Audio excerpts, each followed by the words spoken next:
Saya akan terangkan tentang socio-cognitive theory.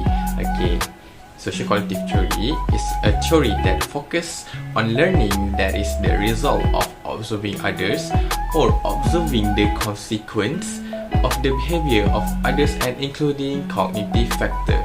Okay, dalam teori ni dia ada dua, dia ada social learning dan juga observational learning. Okay, persamaan dia, people learn from observing the behavior or observing the outcome. Okay, senang cerita dia melihat perbuatan orang dan melihat kesan daripada perbuatan orang. Okey, apa beza dua ni? Okey, saya bagi satu contoh. Ali melihat Abu datang lambat ke sekolah, kemudian Abu kena rotan.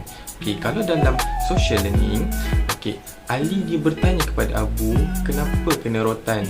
Sakit tak kena rotan? Okey, itu social learning. Kalau observational learning, dia tak bertanya kepada Abu.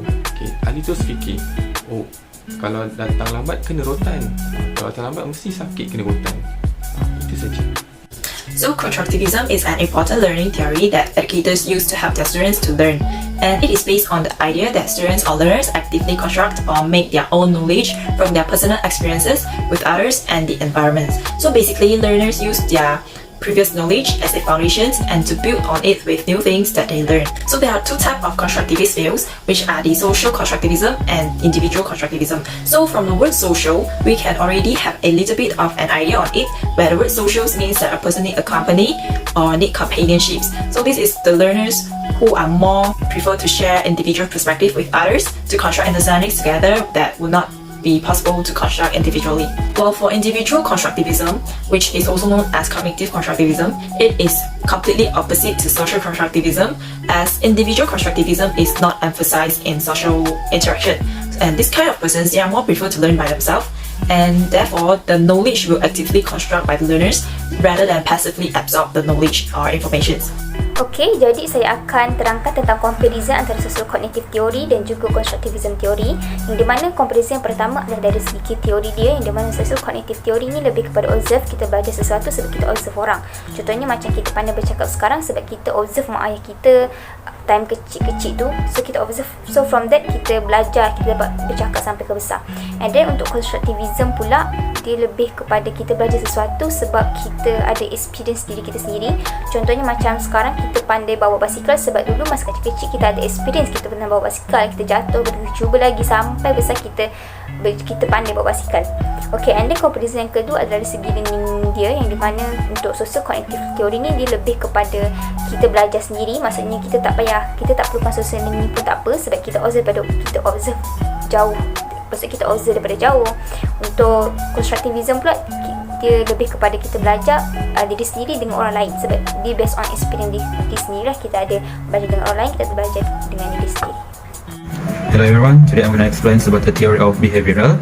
So, behavioral is a relatively permanent change in behavior, feelings or knowledge that occur as a result of experience. So, in this theory we are going to learn about two learning, which is classical conditioning and operant conditioning.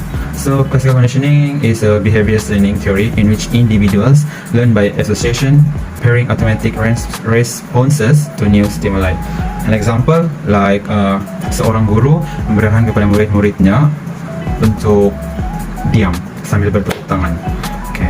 Lepas tu hari-hari seterusnya guru tu hanya tepuk tangan saja, terus semua pelajar-pelajar dia akan diam. So the next one is operant learning. So it's about behavior that produce good effect tends to become more frequent, while behavior that produce bad effect tends to become less frequent. And also behavior that are followed by a positive outcome strengthened, and behavior that are followed by a negative outcome and weakened. A cognitive learning theory is a learning process that absorbs and gains new knowledge with existing knowledge and ideas to strengthen our memory. There is an example in cognitive learning theory, which is Piaget's theory. There are 4 stages of development in Piaget's theory. First, sensory motor stage. In this stage, a child's sensation involves hearing, sight, feel, and taste. Second, pre-operational stage.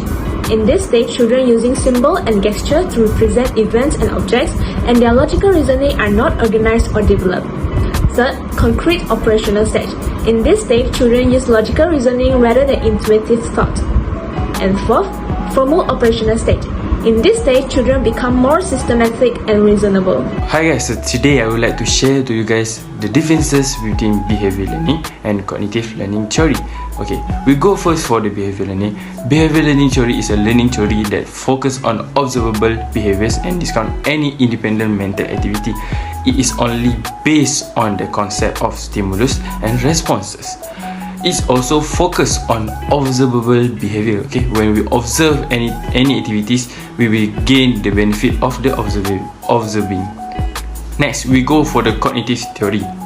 Cognitive learning theory is a broad learning theory that explains how humans' mind work while they learn.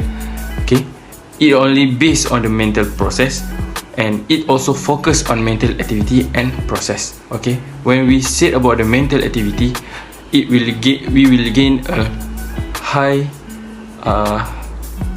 ability of confidence. So that's all for the differences. Thank you guys.